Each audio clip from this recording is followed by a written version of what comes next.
हेरास को पदच्युत करने के बाद ज़ीउस और उसके भाइयों ने यह देखने के लिए लॉटरी निकाली कि दुनिया के किस हिस्से पर प्रत्येक का शासन होगा। इस प्रकार ज़ीउस ने आकाश पर, पोसीडॉन ने समुद्र पर और पाताल लोक पर अधिकार प्राप्त कर लिया। यह भी निर्णय लिया गया कि पृथ्वी और विशेष रूप से ओलंपस तीनों के लिए समान होंगे। सबसे अधिक शक्ति होने के अलावा ज़ीउस को आकाश देवता के रूप में अपनी स्थिति से एक और लाभ मिला, क्योंकि इससे उसे किसी भी सुंदरता तक मुफ्त पहुंच की अनुमति मिल गई जो उसे पसंद थी। वास्तव में एक आकाश देवता के रूप में उनसे यह अपेक्षा की गई थी कि वे पृथ्वी को उपजाऊ बनाएं और अधिकांश भाग में न तो देवी, अप्सरा और न ही नश्वर उसकी प्रगति का विरोध करने में सक्षम थे। हेरा से पहले ज़ीउस की अन्य पत्नियां थीं। पहला मेटिस विजडम था, जिसे ज़ीउस ने एथेना को जन्म देने से ठीक पहले निगल लिया था, क्योंकि वह जानता था कि उसका दूसरा बच्चा उसे गद्दी से उतार देगा। फिर भी एथेना को मेटिस के पहले बेटे के रूप में जीवित रखने की अनुमति देने के लिए ज़ीउस, कुछ ग्रीक स्रोतों में, ने हेफेस्टस को एक कुल्हाड़ी लेने के लिए कहा और उसके माथे को खोल दिया, और ज़ीउस के सिर से पूरी तरह से हथियारों से लैस एथेना पैदा हुई। हालांकि मेटिस को निगलकर ज़ीउस ने अपने आंतरिक स्वभाव के हिस्से के रूप में ज्ञान प्राप्त कर लिया था। ज़ीउस अंततः उस देवी पर मोहित हो गया जो उसकी स्थायी पत्नी बनने वाली थी, हेरा। उसके साथ असफल प्रेमालाप करने के बाद उसने स्वयं को एक अस्तव्यस्त कोयल में बदल लिया। जब हेरा को पक्षी पर दया आई और उसने उसे अपने सीने से लगा लिया, तो ज़ीउस ने अपना असली रूप फिर से शुरू कर दिया और उसे तबाह कर दिया।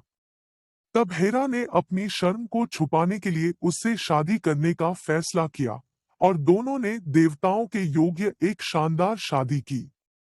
ज़ीउस की वासना और हेरा की ईर्ष्या को देखते हुए यह देखने में कोई बड़ी दूरदर्शिता नहीं थी कि उनका विवाह झगड़ालू और दुखी होना तय था। उनके मिलन से 4 बच्चे पैदा हुए, हेबे देवताओं का पिलाने वाला, एरेस युद्ध के देवता, इलिथिया बच्चे पैदा करने की देवी, और हेफेस्टस देवताओं के शिल्पकार। शायद ज़ीउस द्वारा एथेना को जन्म देने के प्रतिशोध में हेरा ने दावा किया कि हेफेस्टस कुंवारी पैदा हुआ था। ज़ीउस ने कभी भी अपने 2 वैध बेटों, एरेस और हेफेस्टस की ज्यादा परवाह नहीं की, और उनकी 2 वैध बेटियां लगभग अस्तित्वहीन थी। एक बार हेफेस्टस ने अपनी मां का पक्ष लेते हुए ज़ीउस और हेरा के बीच झगड़े में हस्तक्षेप किया। गुस्से में ज़ीउस ने अपने बदसूरत बेटे को ओलंपस से लेमनोस द्वीप पर फेंक दिया, जिससे वह हमेशा के लिए अपंग हो गया। ज़ीउस और हेरा के बीच अक्सर बहस होती रहती थी, क्योंकि ज़ीउस का एक के बाद एक अफेयर चलता रहता था।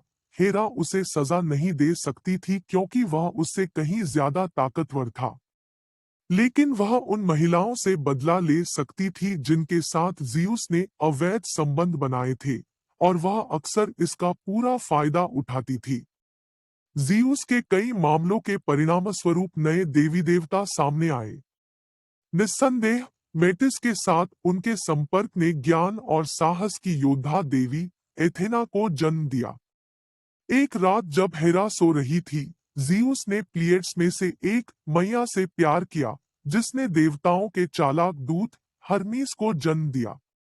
कुछ खातों के अनुसार ज़ीउस ने टाइटेनस डायोन से प्रेम की देवी एफ्रोडाइट को जन्म दिया, और जब उसने लेटो को अपनी पत्नी के रूप में लिया तो उसकी शादी हेरा से हुई होगी, क्योंकि हेरा ने लेटो को पूर्ण अंधकार की भूमि में अपने बच्चों को जन्म देने की सजा देकर उसे सताया था। पूरे ग्रीस की यात्रा करने के बाद लेटो ने अंततः ऑर्टिगिया द्वीप पर कुंवारी शिकारी आर्टेमिस को दर्द रहित तरीके से जन्म दिया। 9 दिन बाद उसने डेलोस द्वीप पर प्रकाश और प्रेरणा के देवता अपोलो को जन्म दिया। इनमें से प्रत्येक नए देवी देवता पूर्ण रूप से ओलंपियन थे, जिनके 2 दिव्य माता पिता थे। हालांकि एक महत्वपूर्ण देवता के पिता के रूप में ज़ीउस और मां के रूप में एक नश्वर महिला थी। यह डायोनिसस परमानंद का बेल देवता था, जिसे कभी भी ओलंपियन का दर्जा नहीं दिया गया था। उनकी मां थेबन राजकुमारी सेमिले थी। जियुस ने एक रात अंधेरे में उससे मुलाकात की और उसे पता चला कि एक दिव्य प्राणी मौजूद था और वह उसके साथ सोई थी। जब यह पता चला कि सेमेले गर्भवती थी तो उसने दावा किया कि जियुस उसका पिता था।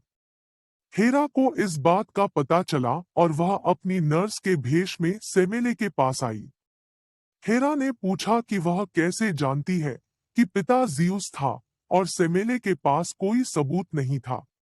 इसलिए हेरा ने सुझाव दिया कि सेमेले इस देवता को उसकी पूरी महिमा में देखने के लिए कहे। अगली बार जब जियुस उस लड़की से मिलने गया तो वह उससे इतना प्रसन्न हुआ कि उसने उसे वह सब कुछ देने का वादा किया जो वह चाहती थी।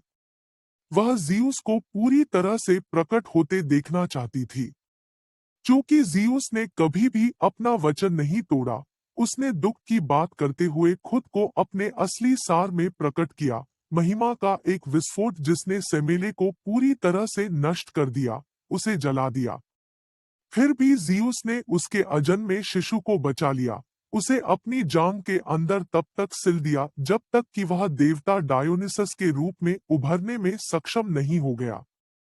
जियुस की जांघ से पैदा होने के कारण ही उसे अमरता प्राप्त हुई। जियुस की संतानों में पर्सियस, कैस्टर और पॉलिड्यूसेस महान हेराक्लीस जैसे महान नायक थे। कुछ शहरों या देशों के संस्थापक थे, जैसे इप्फस जिसने मेम्फिस की स्थापना की, अर्कास जो अर्काडिया का राजा बना, लेसेडेमन लेसेडेमोन का राजा और स्पार्टा का संस्थापक। एक अपने युग का सबसे बुद्धिमान कानून निर्माता था, पहला मिनोस। एक और शानदार सुंदरता थी, ट्रॉय की प्रसिद्ध हेलेन। और एक दुष्टता का राक्षस था, टैंटलस, जो अपने बेटे पेलोप्स को देवताओं के भोजन के रूप में परोसता था। एक सामान्य नियम के रूप में जियुस के नश्वर बच्चे किसी न किसी कारण से प्रतिष्ठित थे। कभी कभी उनकी माताएं जियुस को अपनी सुंदरता से आकर्षित करने के अलावा किसी और चीज के लिए उल्लेखनीय थी। उदाहरण के लिए, जियुस द्वारा हंस के रूप में देखे जाने के बाद लेना ने एक अंडे को जन्म दिया, जिसमें से हेलेन और क्लाइटेमनेस्ट्रा और कैस्टर और पॉलिड्यूसेस आए। लेकिन चूंकि जियुस के तुरंत बाद लेना के पति टिंडारस ने भी उससे प्रेम संबंध बनाया था, इसलिए इन चतुर्भुजों का सटीक पितृत्व प्रश्न का विषय था। नीचे बहकाया। लेकिन हेरा मूर्ख नहीं थी, वह ओलंपस से नीचे उड़ी, बादल को तितर-बितर किया और जियुस को एक सफेद बछिया के पास खड़ा पाया, जो निश्चित रूप से आयु था। हेरा ने शांति से जियुस से पूछा कि क्या उसे यह जानवर मिल सकता है, और जियुस ने स्पष्टीकरण देने में अनिच्छुक होकर उसे यह जानवर दे दिया। लेकिन हेरा को पता था कि यह आयो है, इसलिए उसने उसे सुरक्षा में रख दिया। 100 आंखों वाले चौकीदार आर्गस को प्रभारी नियुक्त किया गया। आखिरकार ज्यूस ने अपने बेटे हर्मीस को आर्गस से मुक्ति दिलाने के लिए भेजा, जो बहुत मुश्किल था क्योंकि आर्गस कभी सोया नहीं था। भेष बदलकर हर्मीस ने कहानियों और बांसुरी बजाकर एर्गस को सुला दिया और फिर हर्मीस ने उसे मार डाला। आर्गस की याद में हेरा ने उसकी आंखें अपने पालतू पक्षी मोर की पूंछ में गड़ा दी।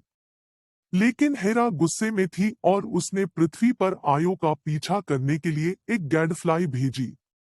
अभी भी एक बछिया के रूप में आयो डंक मारने वाले कीट से परेशान होकर पागलों की तरह एक देश से दूसरे देश भागता रहा।